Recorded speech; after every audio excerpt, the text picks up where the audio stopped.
Anti-American protests spread. What are the undercurrents that have led to these demonstrations? You're watching Inside Story Americas from Washington.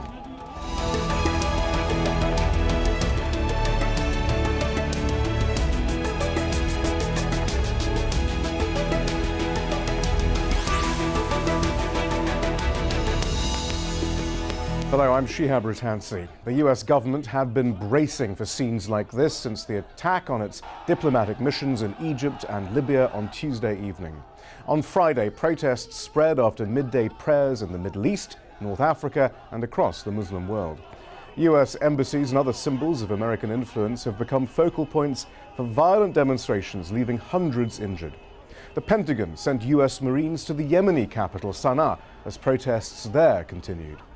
The US President Barack Obama was at Andrews Air Force Base outside Washington, D.C., as the bodies of the US ambassador to Libya and 3 co-workers arrived after Tuesday's deadly consulate attack in Benghazi. We will continue to do everything in our power to protect Americans serving overseas, whether that means increasing security at our diplomatic posts, working with host countries which have an obligation to provide security, and making it clear that justice will come to those who harm Americans. Most of all, even in our grief, we will be resolute. And as for that film clip that apparently triggered the protests, little is known for sure. It's not even clear that a full-length film exists at all. This is a fairly volatile situation, and it is in response not to United States policy, not to obviously the administration, not to the American people. It is in response to a video, a film, that we have judged to be reprehensible and disgusting. Earlier we spoke to President Obama's special envoy to the Organization of Islamic Cooperation, Rashad Hussain. We asked him if he thought the film was being used to stir up long-standing grievances against U.S. foreign policy. I can't speak to what is going on in the person's mind who's come up with this video, but what I can say is that we can't go through this every single time somebody does something offensive. We had the episode of Terry Jones, there's been other episodes, and certainly it's not limited to speech about Islam, it's about other religions as well, and it's important that we react to this hateful and offensive speech with better speech and through efforts that actually address the underlying causes of intolerance, rather than getting into this state every single time where people are out there protesting in a violent way, even if they're small in number, and the media is out there and covering, even if there's 10 people burning a flag. We've got to get past this sensationalism that occurs in the form of extremists who would respond to it in a violent way, and in the form of those that would turn it into a huge hysteria when every time somebody does something offensive. But you speak about underlying causes over and over again. Underlying causes for huge hysteria when ridiculous videos like this emerge. Is not one of those underlying causes continuing antipathy to U.S. foreign policy in the region, which makes it so easy to make people blame the Obama administration when these silly videos come out? There's going to be populations of millions and millions and millions of people. And amongst those people, there's going to be individuals with lots of different political views. So why is it that there's, in some places 100 people, 200 people, a few hundred people out there protesting? It's impossible to tell exactly what it is. What we do know is that there was a video that was produced that's highly offensive. And as I said, as an American Muslim myself, I know the place of the Prophet in Islam and the anger and sadness that it causes people when there is an offensive video or a depiction produced. Now, that doesn't in any way excuse violence. I think it's important that people understand that it's a sign of strength and not a sign of weakness to refrain from violence, and to make sure that we're countering this type of negative speech with speech that's better, and continuing to educate people about the underlying causes of intolerance, rather than getting into speculation about is it this policy or that policy. The fact of the matter is there's a few hundred people out there in many of these locations that are not representing the views of Muslim communities or people of reason or people of faith around the world. So what is really behind these protests? To discuss this, we're joined by former senior US government official Flynt Leverett. We also have former State Department official Michelle Dunn. And from Philadelphia, Tariq Ramadan, Professor of Contemporary Islamic Studies at Oxford University. He's also the author of the book, Islam and the Arab Awakening. Professor Leverett, first of all, what exactly is unfolding here? The discussion has focused very much on this film. And I think that really, among American audiences, I think that really obscures the main point, which is that if it hadn't been this film, it would have been something else that triggered an outburst of a manifestation of very, very deep-seated, long-standing resentment in Arab and Muslim societies about many important aspects of U.S. policy toward the region. When Americans think about this, they will tend to want to say that this is a cultural issue, that there's something about Islam or that Arabs are insufficiently modernized to be able to keep something like this film in proper perspective. I think that it's Americans who are having a cultural problem here and aren't really able to put things in their proper perspective. The proper perspective, at least from the vantage of the Muslim world, is that the United States has been, for many years now, an aggressive and a repressive force in the region. That is the way the United States is perceived. Every serious public opinion poll in the region would show that. And until the United States is willing to come to terms with that reality, its own strategic position in this region is going to continue to decline very precipitously. Professor Ramadan, though, might it be argued that we can be too quick to look for a linkage to US foreign policy? Isn't this really about domestic jockeying for space in a post-revolutionary environment in some of these countries? Yes, I think it's not mutually exclusive. It's more than that. It's three things at the same time and three dimensions that we have to consider.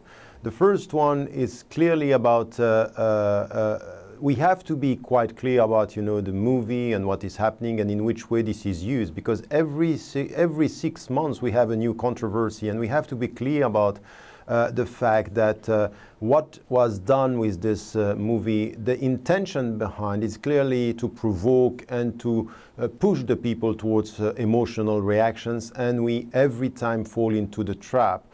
The problem here is that we have to say that the great majority of the Muslims are against what is happening. They are not supporting violence, even though they don't like the movie and they don't like what is said about the messenger, peace be upon him. So I think that having said that now, it's very important for the Muslim intellectuals to understand that we cannot just sit and expect from the people not to react emotionally. At the end of the day, there are frustrations, there are many perceptions, as it was said, about the United States that are negative, and the movie is nurturing this. So it's very important for the politicians, the intellectuals, the scholars to come and to say this is anti-Islamic, this is not the way we have to deal with this, and to come with the deep education which is needed about how do we react to such provocations, because we are going to have this every time. The second point has to do with what you are saying within the Muslim majority countries, and this is where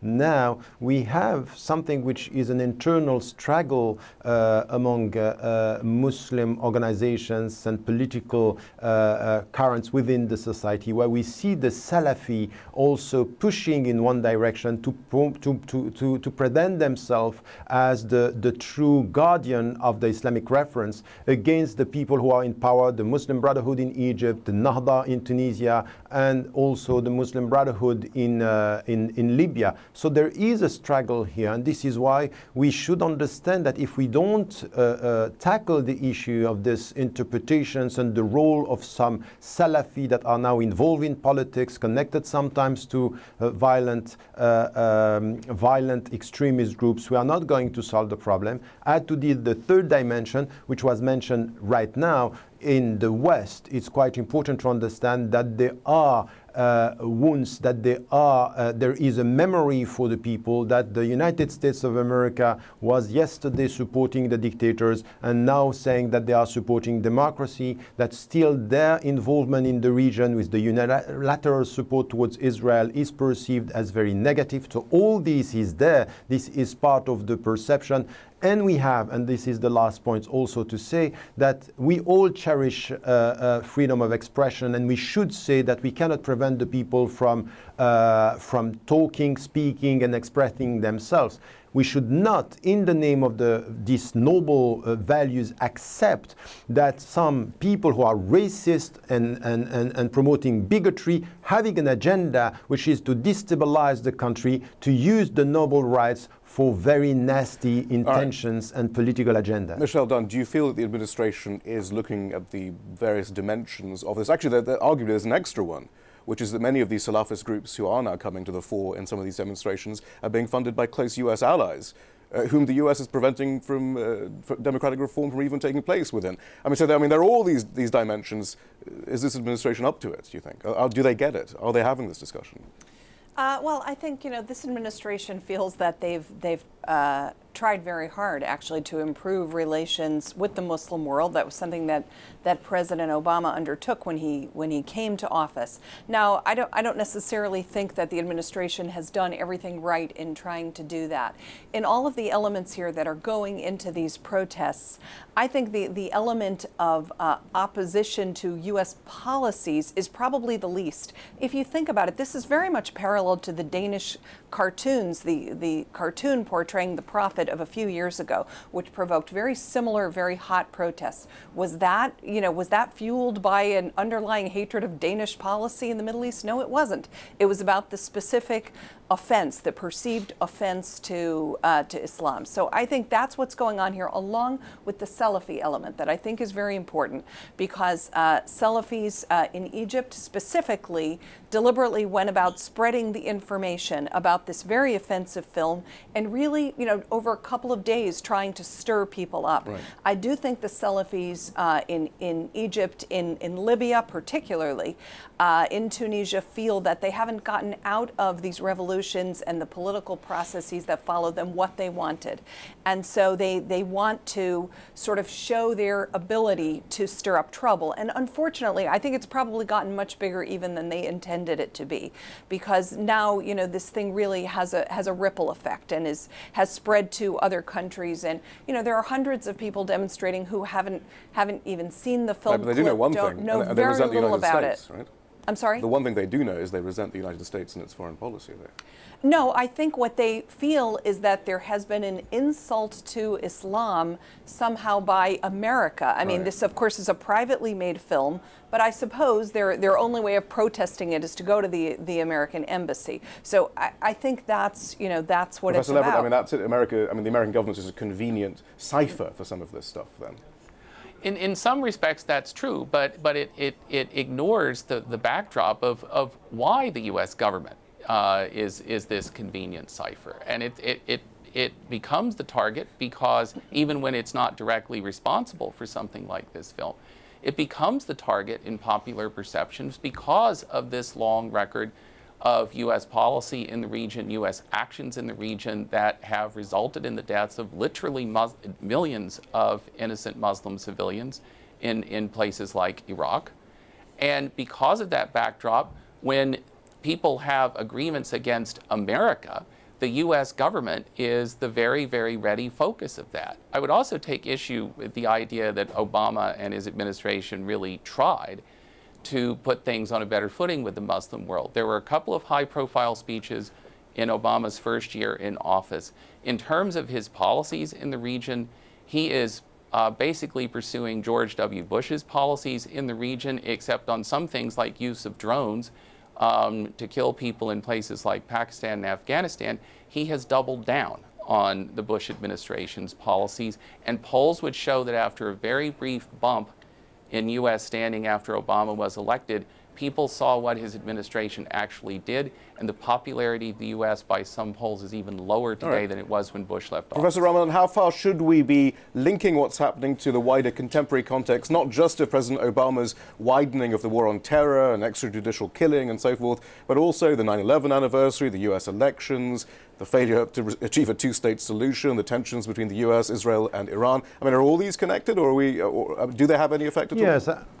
No, I think they are connected. We can discuss the causes. Is it only because of the movie, or is it also against the American administration, or is it because the Salafi and the internet? All these causes are there. Now, if we look at the consequences, it's quite clear that it has already consequences on what is going on in the Middle East, because it could have tremendous consequences, and it's connected with many dimensions. First, it's quite clear that the great majority of the people in the region, by demonstrating, are also sending a message. And if you heard what happened even in Egypt today, the people who were shouting against the states and even quoting and mentioning the name of Osama bin Laden, these are people who might be on the margin, but quite clearly they are connecting all these demonstrations to something which is a stance against the American policy, and being very unhappy, to tell you the truth, beyond the words that the President Barack Obama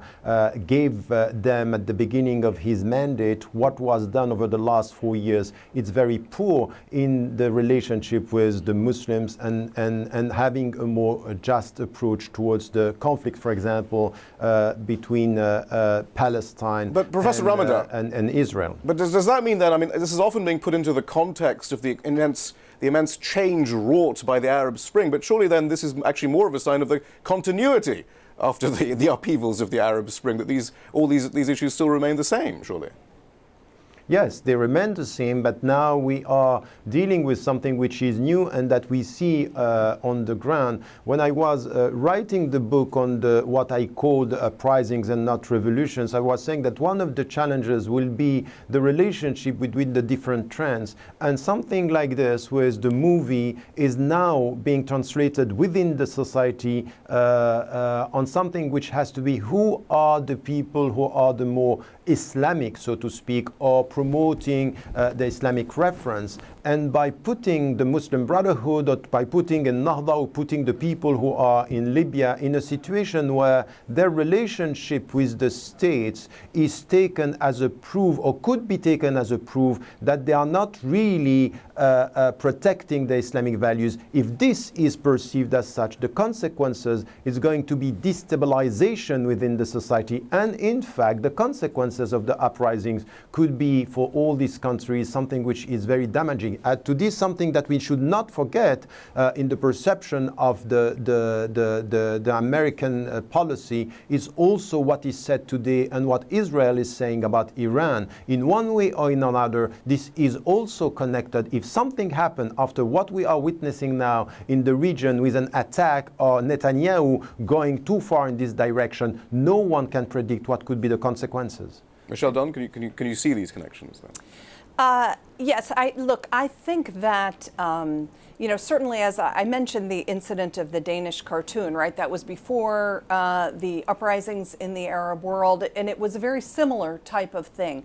One of the things that makes it different now is this issue we've already mentioned of the Salafis, and I do think that they chose this issue, particularly, as I said, the Salafis in Egypt are the ones who started it, because they funded by U.S. allies. They did want to show that the Muslim Brotherhood, is not the one who's really looking after Islam and so forth, and so that they wanted to throw around their weight. I think there's another issue, though, which is in Libya particularly, and this is true in Egypt as well. The security apparatuses have not been reformed and stood up again after those revolutions. In Libya, there's a dearth of security. I think the kind of attack that happened in Libya, which resulted in the death of the American ambassador and 3 other Americans, you know, it would be much more difficult for that to happen in a country that had a real security apparatus. There's a chaotic security situation. There's a chaotic general situation, though, isn't it? I mean, isn't that partly the problem? Yes, I mean, even though in the US, Libya is thought of as mission accomplished, President Obama led from behind, and now we have Libya on the right track. It's far from that. I think so. I mean, the political process in Libya has gone rather well, but there is this very serious security problem. I do think the United States has been paying inadequate attention to that. Also in Egypt, the whole internal security apparatus is unreformed, and there have been lots of problems with failure of, you know, policing and so forth, because they haven't done, and the military didn't do during their period of rule, the sort of security reform they should have started. All right, Shahab, I don't think this is fundamentally about Salafis or about unreformed security services. There is a bigger issue here in connection with the Arab Spring. Probably public opinion in the Arab world, the Muslim world, is not that radically different today than it was 5 years ago. But what matters today is that in countries touched by the Arab Spring and in other countries in the Muslim world, public opinion matters more. And that if you have any kind of movement in these societies toward political structures that are more democracy representative, is messy, basically. It's not just that it's messy. In this context, it is guaranteed to get you political orders, governments that are going to be, for perfectly legitimate reasons, less enthusiastic, to say the least, about strategic cooperation with the United States. That is a losing proposition for the United States, and we have yet to come to terms with it. But I return to this point, though, about the Saudis and the Qataris and the Gulf states actively funding some of the groups who are actually allies of the United States. It's not enough for the US to say, well, look, we're just going to see the birthing pains of these nations. They are intimately connected to what's actually going on. Of course, and we've seen this movie before. The Taliban would not exist without Saudi Arabia and Saudi funding. In certain ways, Al-Qaeda would not exist without Saudi Arabia and Saudi funding. And it's a little bit like Lucy in the football. We just keep falling for it. We're going to let the Saudis and others fund groups in these countries, funding them in Syria, funding them elsewhere in the region, who have an agenda which is very, very bad from the perspective of U.S. We've only got a few minutes left already, unfortunately. Professor Ramadan, what would a sensible U.S. foreign policy response be? Right now, all we've heard from President Obama really is talk about justice and retribution. But what should his approach be, do you think? I think in what was said about distancing themselves from the movie and coming to ask for security for the embassies and responsibility by the government is great. What should be done beyond this is really to reconcile themselves with the principles that they have, because what is just said now is critical. You can't have as allies in the region petro-monarchies and Gulf monarchies where you are supporting a trend of Islam which is literalist, Salafi. We don't have a problem with them as long as they protect our interests and they are capitalists in the economic vision. And at the end, you are not happy with the consequences of what they can do in other countries because they are promoting a very narrow understanding of Islam. So if you work for democracies, it should not be selective. It should not be only in the light of your interests in the region. And this is, once again, the consequence. As much as I agree that the Muslims have problems and they have to be self-critical, as much as I think that the American government should really come to consistency when it comes to human dignity, when it comes to democracy, when it comes to promoting dynamics within the society that are going to more openness and the dignity of the people. This is not what we are seeing. We had some hope about Obama when he came. Unfortunately, the policies that we are seeing now are producing the same contradictions and the same perception that are still very negative. So there is something to be done, and not only to blame the people and the population for violence, but to come to the critical thinking that is needed on the side of the Americans. And that's the point, Michel Dunn, especially in an election season. All we're getting from President Obama is, anyone who does this to an American will not escape unpunished. And it does seem that the Democrats are particularly proud of having such a robust foreign policy right now to take to the Republicans in the election. And so is there any attempt to look at perhaps more enlightened ways forward, which will not perhaps make things even worse? Or is it still you're either with us or against us? Look, I think we have to look at this. This is the first American ambassador to be killed in the line of duty in decades. This is it's a very difficult thing for the United States. And I think whether it's President Obama or Governor Romney, they have to say that, we stand for the safety of our diplomats and that the countries who have our foreign missions and so forth. Clearly the rhetoric has to be. I think that one of the debates that we will have here now is whether the Obama administration has done what it should have done in response to the Arab uprisings. I mean, there's an argument now from the Republican side that actually Obama hasn't done enough. That even he said opponents of the Republicans. Yes, he said nice words from the in the Cairo speech and so forth.